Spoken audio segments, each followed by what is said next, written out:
আসসালামু আলাইকুম। গল্পের নাম দুইজনাতেই। লেখনীতে অলকানন্দা ঐন্দ্রী। পর্ব ২০। দিতির হাতে ঝলঝলে দুটো ফোসকা। লাল টকটকে হয়ে উঠা ফোসকা দুটোর দিকে চেয়ে সাক্ষ্য ফোঁস করে শ্বাস ফেল। বলল, হাতের এই অবস্থা করে লাভ কি হল? রান্নাটা আগ বাড়িয়ে না করলেই কি হতো না? দিতি চাইল। সাক্ষর মুখের দিকে চেয়ে প্রশ্ন করল, কেন? বদনাম হবে আপনার এখন? নাম বদনাম নিয়ে ভাবার হলে তো এখনই স্টুডেন্ট বিয়ে করে বসে থাকতাম না গে। দিতি ফোড়ন কেটে শুধাল, স্টুডেন্ট বিয়ে করলে বদনাম হয় নাকি? জানতাম না তো। সাক্ষ্য চাইল। দিতির হাতটা টেনে নিয়ে বলল, স্টুডেন্ট বিয়ে করলে পুরো জীবনেরই বদনাম হয়ে যায় ম্যাম। জেনে শুনেই বদনামটা কাঁধে নিয়েছি আর আপনি বলছেন জানতেনই না? আশ্চর্য। দিতি ভ্রু কুঁচকে চাইল। সরু চাহানিতে চেয়ে থেকেই ভ্রু নাচিয়ে প্রশ্ন ছুড়ল, তো কার জন্য এই বদনামটা কাঁধে তুললেন স্যার? আমি কি আপনাকে জোর করেছিলাম? সাক্ষ্য আড়ালে হাসল এবারে। জোর করেনি? বোধহয় জোরও করেছে। ওভাবে চেয়ে থেকে থেকে সাক্ষ্যকে তার নিজস্ব জালে আটকিয়েছে আর এখন বলছে জোর করেনি। সাক্ষ্য উত্তর করল, সাক্ষ্য এহসান না চাইলে আপনি শত জোর করলে বদনামটা কাঁধে তুলে পারতেন না মিসেন এহসান। চেয়েছে বলেই পেরেছে। দিতি বাঁকা হাসল এবারে। ওর খুব ইচ্ছা সাক্ষ্যকে মুখ দিয়ে দুর্বলতাটা স্বীকার করানোর। এই যে দিতির দুর্বলতা নিয়ে মজা লুটে তখন দ্বিতীয় লুট। দিতি হেসেই প্রশ্ন ছুড়ল, চেয়েছেন স্বীকার করছেন তাহলে মিস্টার এহসান? স্টুডেন্ট বিয়ে করে বদনামে জড়াতে চেয়েছেন? সিরিয়াসলি? আপনি বোধহয় টিচার বিয়ে করে খুব সুনাম অর্জন করতে চেয়েছেন? লাজলজ্জা ভুলে বদনামি তো মাথায় তুললেন। তবুও ভালো। আপনার মতো তো আর মুখে এক মনে এক নয় আমার। দুটোতেই এক। আপনার মতো রংঢং আমার সয় না। না চাইলেও কি করার? না চাইলেও আজীবন শীতে হবে। সয়ে নিন বরং। সেইব না। ভেবেছি আপনাকে বুড়িগঙ্গা নদীতে বস্তায় করে ফেলে দিয়ে আসব। এত সুন্দর পুরুষ মানুষ তো আর টিকিয়ে রাখা যায় না। আপনার কি হিংসে হচ্ছে আমি সুন্দর দেখে? নাকি ঈর্ষা? আপনি সুন্দর না। আপনি আসলে ইচ্ছে করেই মেয়েগুলোকে আকৃষ্ট করেন। ইচ্ছে করেই গে। সাক্ষ্য ফোঁস করে শ্বাস ফেল। শেষমেশ যত দোষ সে সাক্ষ্য ঘষেই যে এসে দাঁড়াবে তা সে জানত। জেনে শুনেই বলল, হু, আপনারা নেচে নেচে আকৃষ্ট হবেন। এখন সে দোষটাও আমার। দিতির রান্না করা বিরিয়ানিটা যখন টেবিলে সবার প্লেটে দেওয়া হলো দিতির মুখটা তখন বেশ রকমের উৎসুক হয়ে চেয়ে আছে। একপাশেই সাম্য, কণা আর স্বাক্ষর বাবা। অপর পাশটায় কথা আর স্বাক্ষর নানু। আরও একটা চেয়ার খালি, যাতে সাক্ষ্য বসবে। দিতি উৎসুত হয়ে চেয়ে উত্তরের অপেক্ষা করতেই কণা হেসে উঠল। মুখে খাবার তোলার কয়েক সেকেন্ড পরই বলল, তুমি তো সে ভালো রান্না করতে পারো ভাবি। কিন্তু নুনটা আর চালটাও তো কেমন যেন আধসিদ্ধ লাগছে। ভালোই বলো। দিতি বোধহয় অন্য সময় হলে প্রতিবাদ করত। কিন্তু আজকে মুখটক চুপসে গেল। এটা ঠিক যে সে বিরিয়ানি ভালোই রান্না করতে পারে, তবে তা যদি হয় অল্প মানুষের জন্য। কিন্তু এত জনের জন্য রান্না বসিয়ে আন্দাজটা বোধহয় দিতি নিজেও করতে পারেনি। তবুও এত কষ্ট করে হাত পুড়িয়ে রান্নাটা যখন স্বাদ হল না শুনো তখন মুখটা চুপসে এল। স্বাক্ষর আব্বু বোধহয় সে চুপসে যাওয়াটা লক্ষ্য করেই বলল, নাহ রে আম্মু, একদম ঠিক হয়েছে। আমার তো খুব ভালো লেগেছে। সাম্য বাবার এই প্রশংসাকে ছাপিয়ে গিয়ে মুহূর্তেই বলল, দিতু মন খারাপ করিস না। সত্যিটা হলো যে তুই এই কথার হেল্প নিয়েছিস বলেই রান্নাটা এত বিস্বাদ হয়েছে। ওই নির্ঘাত তোকে ভুলবাল সব বলেছে। এর থেকে তুই আমার হেল্প নিতি না হয়। তারপর দেখতি কি ভালো রান্না হতো। তুই কি না এই কথার হেল্প নিলি? ছিহ। দিতি এবারে নিরাশ স্বরেই বলল, বিচ্ছিরি? একটুও ভালো হয়নি? দিতির কণ্ঠটা কেমন যেন শোনাল। সাম্য মুহূর্তেই চাইল এবারে। মুখটা চুপসে আছে। একটু আগেই নিজের মজা করে বলা কথাগুলো মুহূর্তেই ফিরিয়ে নীল সাম্য। ছিহ ছিহ।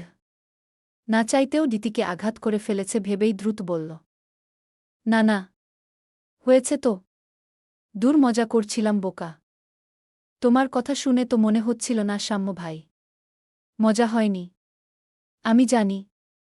না পাগল, সত্যিই মজা হয়েছে। আব্বুও সত্যিই বলেছে। দিতি একটু হাসল।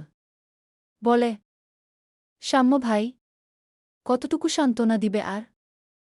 সাম্য হতাশ কণ্ঠেই শুধাল, সান্ত্বনা না, সত্যিই মজা হয়েছে। আরেক চামচ দে দিতি। ঠিক তখনই সাক্ষ্য এসে চেয়ার টেনে বসল কথার পাশাপাশি। গলা ঝেড়ে এক নজর সাম্যর দিকে চাইল শীতল চাহানিতে। ফের পর মুহূর্তেই হাত ধুতে নিয়ে কানে এল নানুর গলা। ও যতই বলুয়া সান্ত্বনা না, কিন্তু তোমার তো মাইয়া রান্নার হাত ভালো না। সামান্য এইটুকুও ঠিক কইরা রান্না করতে পারো নাই? কি শেখাইছে তোমার আম্মায়? সাক্ষ্য বোধহয় ঠিক তখনই নানুর দিকে চাইল এক পলক। দিতি উত্তর করবে তার অপেক্ষা না করেই শুধাল, উনার আম্মা ইনাকে যাই শেখাক, তোমার তো জানার প্রয়োজন দেখছি না নানু। নাকি তুমিও উনার আম্মুকে টিউটর হিসেবে রাখবা? সাক্ষর নানু মুখ ভেঙ্গাল। উত্তরে বলল, চুপ করো তো, তোমার বুকি রাঁধছে, আগে খাইয়া দেখো। এতই শিক্ষা পাইয়া থাকলে রান্নাটা স্বাদ হইল না কেন? সাক্ষ্য ফোঁস করে শ্বাস তুলে নিজের প্লেটটো পরপর 2 চামচ বিরিয়ানি তুলে মুখে ফুরোর মুহূর্তেই অতঃপর নানুর দিকে চেয়ে উত্তর করল, কে বল স্বাদ হয়নি? নানু, তোমার সম্ভবত রুচি কমেছে। কালই আমার সাথে ডক্টরের কাছে যেও তো, রুচি বাড়ার ওষুধ দিবে অবশ্যই। সাক্ষর বাবা হেসে ফেলল এবারে। ছেলের উত্তর পেয়ে হাসি আটকাতে না পেরে মাথা দুলালেন তিনি। সহমত জানিয়ে বললেন, আসলেই আম্মা, কাল সাক্ষ্যের সাথে গিয়ে ডক্টরটা দেখিয়েই আসুন বরং। খাবারে অনীহা দেখা দেওয়া তো ভালো নয়। দূর থেকে এক ঝলক সাক্ষর মাও হাসল বাপ ছেলের কথা শুনে। এই যে দিতির হয়ে সাক্ষ্য কথা বল, এতেও বোধহয় কোথাও না কোথাও ভালো লাগল উনার। সবাই তো ভেবেছিল ওদের সম্পর্কটা ছন্নছাড়া হয়েই কেটে যাবে। দুইজন বুঝি দুইজনকে ভালো টালো বাসবে না কখনো। সাক্ষর মা এসব ভেবেই হাসে। খাবার খাওয়া শেষে সাক্ষ্য যখন হাত ধুতে বেসিনে এল, ঠিক তখনই বলল, আম্মা থেকে একদিক দিয়েই ভালোই হলো বল সাক্ষ্য। তুই যে দিতিকে কখনো সাপোর্ট করতে পারিস তা তো আমার ভাবনায়ও ছিল না। সাক্ষ্য দাঁড়াল। গম্ভীর স্বরে উত্তর করল, আম্মু, তোমার বান্ধবীর মেয়ে আর যাই হোক আমার চেয়ে বয়সে ছোট, পিচ্চি একটা মেয়ে যাকে বছর কয়েক আগেও আমি ফ্যা করে কাঁদতে দেখেছি। আর সে পিচ্চি মেয়েটাই এত কষ্ট করে হাত পুড়িয়ে রান্না করেছে। ভাবতে পারছ? আমি তোমার আম্মার মতো এতটা বিবেকহীন নই যে ওকে সাপোর্ট করতাম না। বলছিস যে শুধু এমনিই সাপোর্ট করেছিস? বলতে চাইছি যে এমনিই সাপোর্ট করেছি। তবে তোমার আম্মাকে বিবেক দিয়ে কথা বলতে বলবা, নয়তো তোমার ভাইয়ের পিচ্চি মেয়ের মতো তোমার আম্মাকেও অপমান করতে বাধ্য হব। বাদ দে, 2 দিন বাদে তো চলেই যাবে গু। সাক্ষ্য শুনল। মাথা দুলিয়ে পা বাড়াল এবারে। এই যে মুখে বেশ গম্ভীর ভাব ধরে দিন রাত মা বাবার সামনে ঢং দেখায় যে তাকে জোর করে বিয়ে দিয়েছে, আসল সত্যটা হলো সাক্ষ্য নিজেই খুশি মনে বিয়ে করেছে। বরং একটু বেশিই খুশি মনে। অথচ বেচারা এখনও পরিবারের সামনে ঢংটা দেখায় এমন যে সে দিতিকে বউ হিসেবে এক্সপেক্টই করেনি। দিতি বেলকনিতে বসে আছে প্রায় 1 ঘণ্টা যাবৎ। সবাই তাকে বিভিন্ন কিছু বলে উৎসাহ দিলেও সে জানে যে রান্নাটা ভালো হয়নি। আসলেই ভালো হয়নি। দিতি খেয়েছে তো, সে বুঝি স্বাদ বুঝবে না? অথচ এই খাবারটুকুতেই সবাই ওর প্রশংসা করেছে। সাক্ষর বাবা ভালোবেসে রান্নার জন্য উপহার দিয়েছে। অথচ দিতি জানে এতটুক মাতামাতি করার মতো রান্না সে করেনি। দিতি যখন অন্ধকারে বেলকনিতে বসা, তখনই সাক্ষ্য বেলকনির দ্বারে দাঁড়ানো। বুকে হাত গুজে দাঁড়িয়ে প্রশ্ন ছুড়ল, আপনাকে কি বললাম? তৈরি হতে বললাম তো। ওভাবে বসে আছেন কেন মিসেস এহসান? দিতি উত্তর করল না। সাক্ষ্য এবারে সামনে গিয়েই বলল, মিসেস এহসান, ভূতের মতো বসে থেকে করছেনটা কি ঠিক এর পর মুহূর্তেই সাক্ষ্য অনুভব করল এই দিতিকে সে চেনে না। এটা সবসময়ের চঞ্চল দিতি নয়। সাক্ষ্য ফোঁস করে শ্বাস ছেড়েই নিজের হাতটক গলিয়ে দিল দিতির হাতে। বলল, আপনার এমন থমথমে রূপ বড্ড বাজে ম্যাম। এর চেয়ে বকবক করুন, ঝগড়া করুন, চুল ছিঁড়ুন, চামড়া ছিলুন, সব করুন। কিন্তু এমন থমথমে রূপ খুব বিশ্রী দেখাচ্ছে। হাত ছাড়ুন। এখন ঝগড়া করতে ইচ্ছে হচ্ছে না আমার। ওকে ফাইন, ঝগড়া না করুন, তবে ছোটখাটো জার্নির সঙ্গী তো হতে পারবেন। তাই হন বরং। কিসের জার্নি? আপনাকে পাচার করে দেওয়ার জার্নি। একদম ঝুটঝামেলাবিহীন পাচার করে দিয়ে চলে আসব। বলুন যে পাচার করে দিয়ে ঝুটঝামেলা বিদায় করতে চাইছেন। তার চেয়েও বড় কথা, আমি কি বলেছিলাম আমাকে আপনাদের বাড়িতে তুলুন? এতই যখন ঝুটঝামেলা তখন পার্মানেন্টলি ঘরের তোলার আর্জি করেছেন কেন? সাক্ষ্য হেসে ফেলল আধারে। বলল, এই জন্যই এখন চাইছি ফেরত দিয়ে আসতে।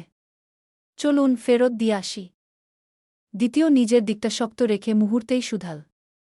তো আপনার এখানে পড়ে থাকতে চাইছেটা কে? জলদি দিয়ে আসুন। আমি আরও বেঁচে যাব। সাক্ষ্য ফের হাসে।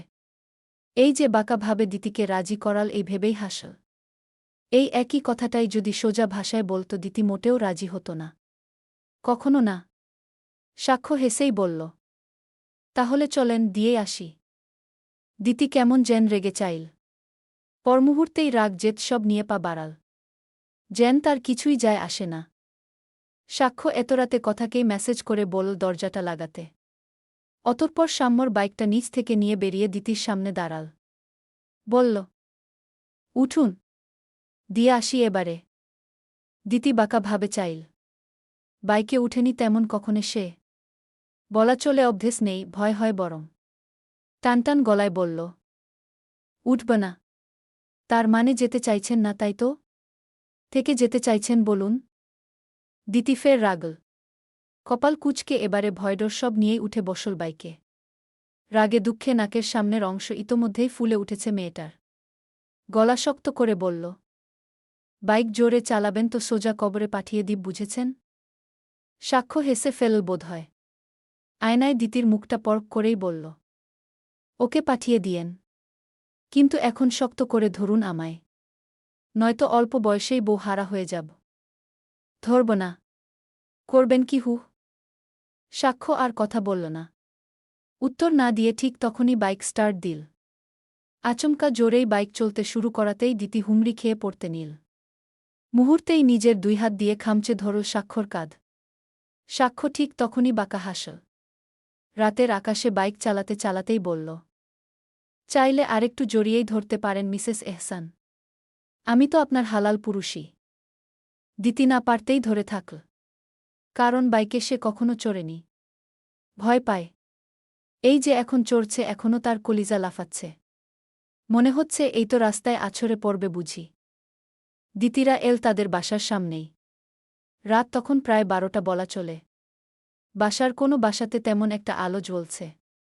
সাক্ষ্য রাস্তায় দাঁড়িয়েই একবার পুরো বিল্ডিংটায় চোখ বুলাল। অতঃপর ঘড়ি দেখে আওড়াল। জাস্ট 20 মিনিটস পাবেন মিসেস। এর মধ্যে গিয়ে অদিতি আন্টিকে একবার জড়িয়ে ধরবেন, যা ইচ্ছে হয় বলবেন।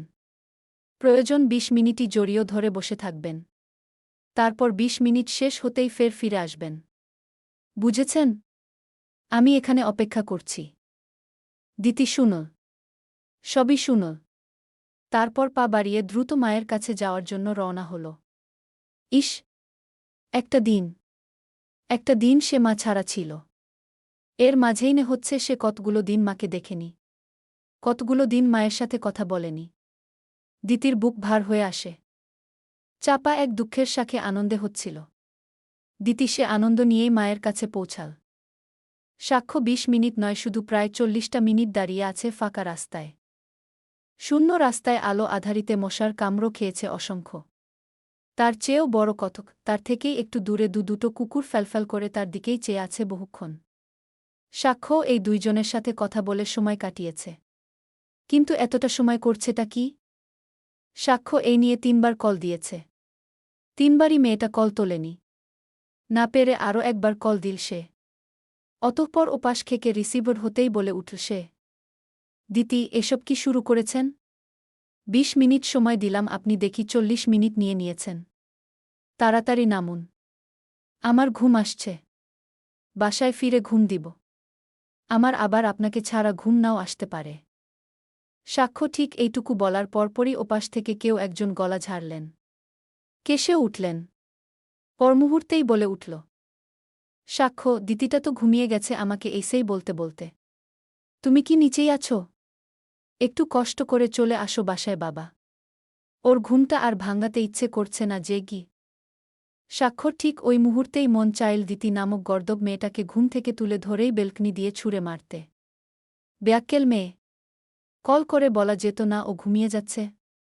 এখন স্বাক্ষর যে নাক কাটা গেল এর মাসুল কি দিবে? ছিঃ! সবসময় ভাব ধরে বসে থাকা সাক্ষ্য এখন মুখ দেখাবে কি করে? গল্প ভালো লেগে থাকলে অবশ্যই একটা কমেন্ট করে যাবেন আর সাবস্ক্রাইব করে রাখবেন যাতে পরের পর্ব পোস্ট করার সাথে সাথে আপনি পেয়ে যান।